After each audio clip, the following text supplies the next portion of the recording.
What's good, everybody, and welcome to Andromeda, where creators, collectors, innovators, and dummies come to explore the world of NFTs with Kev. And today we have a very special guest. We have Ezra, who is the creator of Start with NFTs and historical NFT collector himself. So Ezra, can you give a little background about what you do, who you are, and all that good stuff? Yeah, for sure. So my name is Ezra Fuller. I grew up in a very small town. We have one stoplight and like 2,000 people. So I'm a big fan of the internet because that's really expanded, my ability to, learn and collect NFTs. So, now I basically just write and make videos about NFTs for beginners with startwithnfts.com, along with co-founder John Torrey on Twitter. So I love it, historical NFTs and really like helping onboard beginners. Yeah. And I just did a podcast with John Torrey. Shout out to John. John does really, I did one with John. That was actually my last one. And he just broke down a lot of the trends that he's seen with the sports market, the sports card market, and NFT. So that was a really good episode that I did with John. Yeah, check that out. I might link that up here, actually. But Ezra, let's get right into it, man. What are you currently looking at? What's in your collection? Are you mainly focused on historicals or more modern? Tell us, what's your NFT thesis right now? Yeah. I think there's, in relating this to people that are getting into NFTs, my strategy has just been like, if it's historic and super early, I honestly think it has a better chance, or I guess the project has to do less things right than projects that are just coming out now, because new projects, that are coming out, they're companies, and they have to really mark their place in society if they're going to be around for 10 years and hold their value. Not to say that value is everything. I think community in the NFT world is the biggest part, like you get to purchase what you're interested in. And then because you're purchasing what you're interested in, the other holders are interested in the same thing you are. So, not to say that everything's just about value, but I have liked historic NFTs like Curio cards, the crypto cards collection of 2018, just because they're so cool, like who wouldn't want to own a piece of history, if NFTs continue to be and continue to grow into what we think it is, like 100%. Why wouldn't you want to collect that early historic piece? And Curio cards, I'm happy you said that. Curio cards is my first love. Out of all NFT projects, I absolutely love Curio cards. For one, the beautiful story they tell. I think the story between cards 1 through, I would say probably 17, tell a beautiful story, and it's underappreciated a lot. But that's literally my favorite collection. And whoever's been following this podcast, I probably talk about Curio cards on every single episode.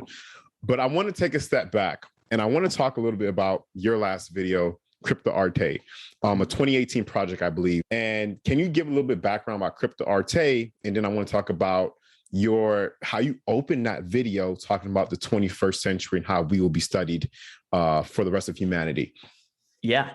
So Arte, it's this project that explores and kind of displays the early transactions in the Ethereum network. It explains every block in the blockchain. And really, if you zoom out, it's this timeline of the activity on the network. So if that specific block was red, the gas would be high. Or if it was blue, the difficulty is, kind of just average. Yeah. So really, Arte, it tells the story of the Ethereum network in its early days, and in that video that I posted, I open it up with the blockchain is just a database of transactions, and humans at their rawest form, at their most genuine form, it's spending money, So if we zoom out and really look at what the blockchain is, it's this database of transactions of humans that are, acting in their own interest. So whether or not Ethereum is around in 100 years, maybe there's a different blockchain that replaces it that's better. Whether or not that's true, the data within that collection will be looked at and studied for, hundreds of years from now. And, my grandkids, your grandkids, and the viewers' grandkids will be able to see what we were interested in by looking through that data. Yeah, I agree. And I think the most interesting part is that humans, we're obsessed with history. We're obsessed with historical and ancient artifacts and historical times of history. So when we look at growing up as a child, you're forced, it's mandatory that you learn history. You learn about the ancient Romans, you learn about the ancient Egyptians, you learn about the early Americas. You're forced to learn history. And what's really interesting to me is that when you think of like digging up artifacts, or you think of like looking back in history, you think of like rocks and archaeologists kind of like scooping things out and digging things up.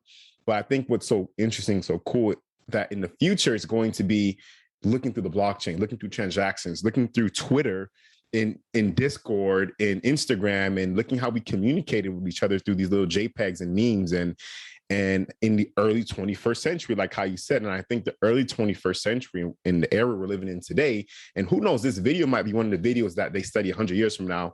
But looking through the early 21st century, in the era that we are, the revolution that we're going through right now, I think is absolutely remarkable, absolutely phenomenal. And we can't take this for granted, for sure. 100%. Like, one thing that I didn't mention in the video is, like, I interviewed my grandpa who's north of 75. And I asked him, like, where did you get your information before the internet? Like, what did you even do? Like, yeah. He literally said, there were two sources for him. It was the radio and the television and newspapers as well. So 3. Yeah. And all of those, like, the newspaper, it was local news, or it was international news. Well, national, really, for America. Mm-hmm. And same with the radio and TV. You got to see what was given to you, and if you weren't interested in whatever they were talking about, you had to go, drive to someplace and talk to another person. So before the internet, we were really hunkered down. Like, the information that we could receive was dependent on where we lived, like our physical location on the land, on the earth. And the internet, which is, in its current form, really has existed since 1994, and it's kind of evolved. What is that? That's 25 years, 26 years? 26 years, yep. So, like, and I know you talked about this with Adam McBride, like, we are talking on Zoom over the internet, but 26 years ago, it was just chat rooms. The internet only had the ability to show you text on the screen. But now we're displaying video, which is, 1,000 times more information. And, we're really living, you just mentioned it, like, we are living in a special time where the internet is turning from a network to sharing information to sharing and receiving ownership through NFTs. 100%. And it's still, just the last thing, it's still, at the end of the day, the internet still exists. And the main functionality is like meeting people who have similar interests. And NFTs allow you to spend money on things that are very similar, and opens up that network of people that you can meet.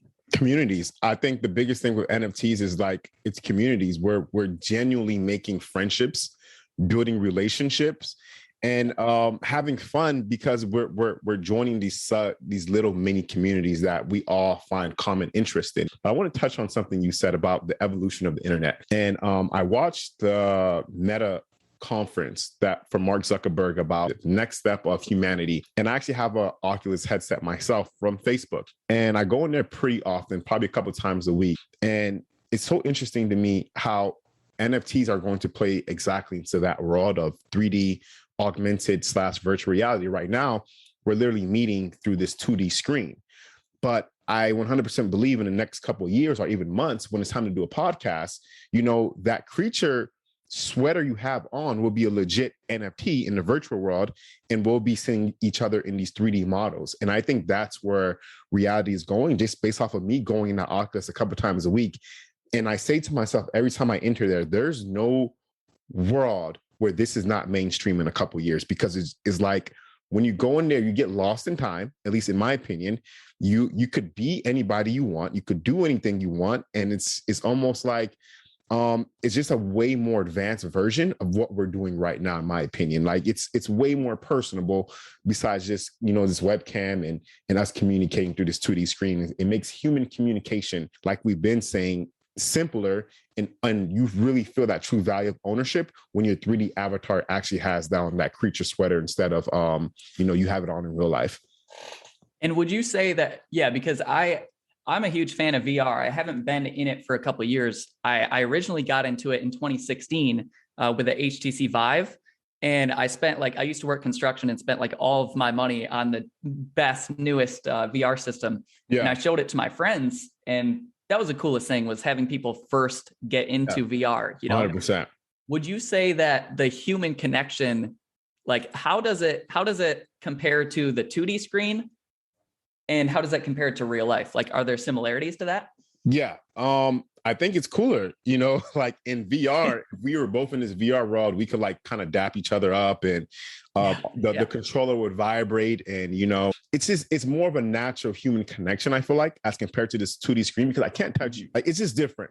But one thing that's really interesting to me is that it's more immersive, for one. But one thing that's really interesting to me is that the Oculus VR headset sold more consoles than the Xbox, the new Xbox, in the year 2021. So for me, like, it's just going with NFTs trending at an all-time high, virtual reality / augmented reality trending at an all-time high. The two worlds are bound to clash, whether that's this year, next year, or in 2025. But I almost feel like it is inevitable that the two worlds clash, for sure. Yeah, because if the human interaction that you're going to have is 100% virtual, but it feels real, because shaking hands or dapping someone up in VR is, I know it might sound crazy for the people that don't do it.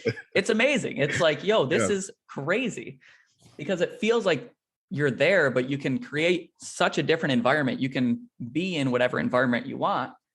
It feels real in the digital space. So why wouldn't we just transfer it?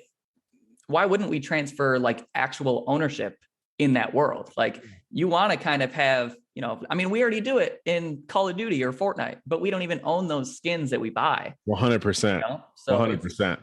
It only makes sense that and I know a lot of us, when we look at NFTs, is the very beginning stages is like collectibles and art. But the grand scheme of this is that this is going to revolutionize everything we do on an everyday, daily basis. We're going to be using NFTs, and we won't even know they're NFTs. It's going to be so common, so normal, that the thought of it being called an NFT, we probably won't call it NFTs in 5-10 years. And I think that's 100% true. Every sporting ticket, I don't see a world where every sporting event, every ticket, every concert ticket is not an NFT. Everything that we do in humanity, I feel like, would have some type of correlation with NFTs as we enter more of this digital virtual reality. And for me, that is why historicals will win, because it's like these ancient, back to historicals, bro, these ancient, beautiful, well-kept artifacts, limited artifacts, scarce artifacts. Right. And it's much easier to keep a historic NFT in mint condition than it is to keep like a dinosaur bone, like your historic NFT is not going to degrade over time. Like, it's always mint condition, bro. That is hilarious. Yeah. Your dinosaur bones, your artifacts, all that, you got to keep those very cozy and tidy. But let's move the conversation a little bit into something I feel like is very important: how to help noobs from getting wrecked. I've been wrecked a couple of times in this NFT space. What advice I know your channel is focused on start with NFTs, so mainly focusing on getting those beginners up to speed and helping them understand what NFTs are and navigating. What advice would you help noobs and beginners with NFTs and how to navigate, and what should they be looking for? Yeah, so I think number one is, the worst thing that could happen in your NFT journey is, making 10 times your money the first try. Like that, a lot of people, I just think that that's the worst thing that could happen, because you're like, then you're like, oh, what's my next trade? Like, man, I'm a genius. I got this. And then you're just chasing the bag. Yeah. I think what I've told my real life friends and internet friends is, you really should save up your Ethereum. Ethereum is the main currency that we use for NFTs right now. And I think that'll continue for the next, who knows how long. I think it's sturdy enough to be the next couple of years. Yeah. Buy a little bit of Ethereum every week. Don't overstretch yourself, because it's easy to see the money and the dollar signs and then suddenly invest too much, and then the price goes down, because it's so volatile. because it's so volatile, you should only invest in the things that you really like. Like, are you really attracted to this project? What's the messaging that you hear from the founders? What's the messaging that you hear from the community? You know, is it all about where's the next flip and, you know, making money? It's probably not a stable community that's going to work out long term. And the people that you're going to meet are also, they would just be about making money, and the genuine connection isn't there. Yep. So I think the 2 actionable steps are buy a little bit of Ethereum every week, just automatically. It could be $10, $20, whatever works for you. And then by the time that you have enough, because let's be honest, the technology isn't there for mass adoption. It's, you know, like $100 in gas fees just to buy an NFT. Over time, that will get better. That's just a reality of the space right now. Yep.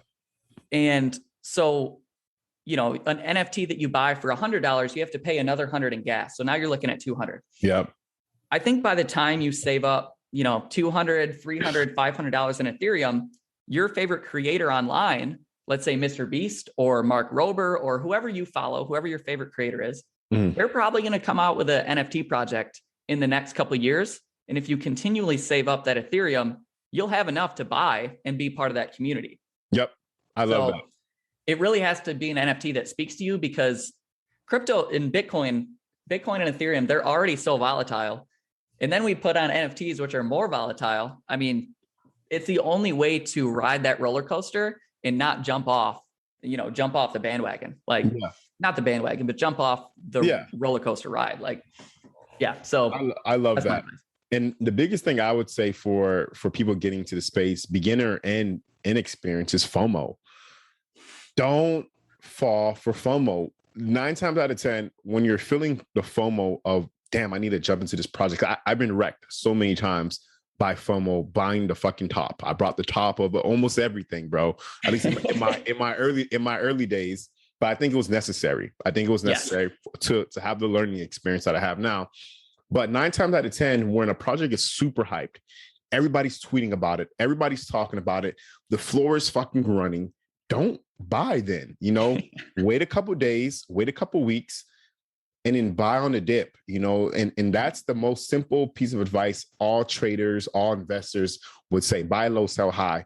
But it's a lot harder than it sounds when you have emotional feelings within you that are like urging you to make these decisions, especially with NFTs. You get emotionally connected to some of these NFTs, and it's like, you know, I got to buy now, I'm going to miss out. And a perfect example of this is, shout out to Crypto Skulls. I think they're doing an amazing job of the historical NFT community, but I seen Crypto Skulls at 0.8, and I kind of passed on it. Then it ran all the way to 5+, I believe. And I was getting some FOMO to wanting to go in and buy Crypto Skulls at 5+. I'm like, you know what, let me take a step back and not do that. Waited a little bit. Now it's back down to 1.2. So now it'll be obviously a lot better of an entry as compared to if I just FOMO'd because everybody was tweeting about it. Gary Vee just brought one. It was going viral. And I brought it at 5+ ETH. I would have gotten wrecked. So in the beginners who did buy a 5+ ETH, it's not, you just have to hold on to your investment. Either you paper hand it or you become a diamond hander and hold on to your investment. So that's the biggest piece of advice I have. It doesn't matter what project it is. Try not to FOMO and control your emotions, because 9 times out of 10, the price will come back down unless, you know, of course, it's like Bored Ape Yacht Club, and that price has just been mooning for months now. Yeah. And that's basically like winning the lottery. Like the odds of that actually happening, like, I mean, there's a stat out there, 95% of traders end up losing money, like in the stock market, in the crypto market. Let's be honest, like most of us are not that 5%. And 100%. I think you and I both attempted to be that 5% of traders. Yeah. And we both lost money. I mean, you were talking about if you bought at 5 and it's down to 1.2, that's an 80% loss. Yeah. Like that, what would that have to be? It would have to literally double or triple in price to get back up to that 5. And I honestly think that's why I started out with, like, if you hit that big win, that's the worst thing that can happen. Yeah. Everyone needs to go through that journey to truly feel it. And I mean, just for beginners, like just take a look at the charts and see that spike and then see how long it takes for it to go back down. Like you have time. You're not going to, like, you know, there's always going to be another opportunity to buy an NFT project. Yes. You know? And that right there, I think, is the best piece of advice that you guys can get from this whole entire segment is there's always another opportunity. We're just getting started. This is just the beginning. There's always going to be the next great project that comes out, or the next extremely undervalued project. Opportunities will always be here. So don't rush and don't FOMO into projects, because from my personal experience, I got wrecked a couple of times FOMOing and rushing to projects. And now I just have no choice but to diamond hand these things. But that's it. And another thing I would say, though, is I think those periods of times where a lot of new buyers come in because of FOMO and because a lot of news and everybody's tweeting, I think that's extremely important for projects, because that's how they spread awareness to the bigger community. That's how they get more members. It just sucks for noobs who buy the top, unfortunately. Right. Yeah. And those kind of moments, they're great for like word of mouth for the project, and as well as like the supply of it, Yeah. Like if there's 10,000 of these NFTs, it probably got spread out through a couple more hundred and people bought that. So on the next time up, if it makes it back up there, because let's be honest, like most of them won't make it back up there. If it's like an ape derivative, I mean, people need to stop buying the next ape derivative. I don't know, it's driving me crazy, but that's just a personal opinion. But yeah, it's that's why it's so important to buy things that you actually like, because you're emotionally attached to it. You don't really want to sell it. And if you're able to, there's this strategy I've implemented where I'll buy like a couple of the floor pieces, meaning like the cheapest available ones in that collection. Buy a couple of those if you can, and then buy one that you really, really like and that you want to hold on to for a while. And then when the price goes up, if it does, you can sell some of those floor pieces, and you still have that one that you really like. And also you're cashing in on the profits that, you're able to have. 100%. And kind of go back to those derivatives. I know Gary Vee tweeted about this a lot, and a couple other guys that said 99% of projects will go to zero, and 100% of those will be derivative. There's no sustainability with them. They're just simply, copying what's hot, and they're making some quick art and they're copying what's hot. So be very mindful. You could definitely flip them, trade them, but be very mindful of these derivative projects that run up high and come back down, and just be mindful of that. Another thing I want to say is, what is your goal? What is your vision Start with NFTs? What are you trying to accomplish in this early Web3 space, bro? Yeah, I think there's just not there's not many great resources for people to learn about NFTs in like in simple words. Like 100%. We need to use more simple words in the community. Like, I could get into blockchain and like staking. Like, we don't need to explain the blockchain every time we talk about NFTs, because in a couple of years, people won't even know that they're using NFTs. It'll just be digital assets and things that they own. So my strategy is I just want to make the best videos possible that explain NFTs, because even going back to virtual reality in 2016, I loved showing people and seeing that light bulb moment of like playing virtual reality for the first time. And I get the same thing with NFTs, with explaining NFTs. So I'm just trying to make the best videos possible that are short, snappy, entertaining, shareable, to friends and family and other people in the space. That's really just what I'm focused on, is spreading the information in a way that's, just not about the money, like. Yeah, 100%. I love that. And for myself, I love your videos. Definitely check out his channel. I'm going to link it below. Myself, I just want to talk to great minds in the NFT space. I think we're so early. I like to build connections, build my network, and, pick brains of some of the greats who are also trying to navigate this space so early on, because that's what we are. We're extremely early on. I remember last year when I first got into the space around August, there was only about 200,000 NFT wallets that existed. Now there's well over 1.5 million, and that's still nothing. I think we'll see 10 million plus by the end of the year, by December or early next year. So we're extremely early in what we're doing now. We are very well the early pioneers. So I think that's very special, and we'll look back at this time in a couple of years and say, wow, what a time in history. But let me know before we end this segment, bro, what is your favorite project that you think the world should know about, and anything else you think we should know about before we end this thing? Yeah, man. Let's see, not financial advice, got to cover that. I'm a big holder in VFriends, you know, Gary Vaynerchuk's project. I got super lucky. I implemented the strategy that I talked about earlier, where it's just buying a little bit of crypto. At one point, I actually traded my salary for some Bitcoin and like lived off a super small amount, just so that I could do that. Got super lucky minting VFriends. I think that's a big project. You know, I mean, it's 12 Ethereum now, so it's out of reach, but I think you can still, there's a lot that you can learn by being part of that community. I mean, I met John Tory through, you know, VFriends, and now business. So VFriends is a big one. And in terms of historic projects, it's like really the main three right now are Curio Cards. It's such a well done project. I mean, your fans and audience know, you know, about Curio Cards. 100%. The crypto cards are another big one. They were made before the NFT or the ERC 721 standard was created, creating the official word NFT. And then crypto Arte is cool too. Like if you have a certain date in your life that you think is important, you could buy a crypto Arte that shows that moment in time on the Ethereum blockchain. So if you had all connected with the archaeology and historic piece that we talked about earlier, then that could be a good project to get into as well. Yeah, that's kind of my thing. I actually don't have much more Ethereum to spend, so I don't keep an eye on what's going on nowadays. That's all of us, bro. I have nothing. I'm illiquid. I have nothing more to buy, nothing more to spend. To an extent, shout out to Looks, because Looks gave me some liquidity to shop around. But I think I'm going to stay liquid for a while before I, you know, this become illiquid, because it's so easy to just spend all your money on JPEGs. So I'm controlling myself. But I want to say, you said you minted VFriends? Yeah. Yep. Oh, nice, bro. You know what's so crazy is that I seen the VFriends mint. I seen the whole Gary V thing. He dropped the guide. I was following Gary V. Like I seen it happening in front of my eyes. I paid no attention to it. I just was like, oh, whatever. I don't like, I just never, I'm a huge Gary V fan. I follow him on all social medias, and I seen him talking about it and dropping the guide and explaining it. I just didn't give it no attention. It was like back in early 2021. And what a decision I regret, you know? But shout out to you for holding, bro, because from point, what was the mint? 0.5, 0.05?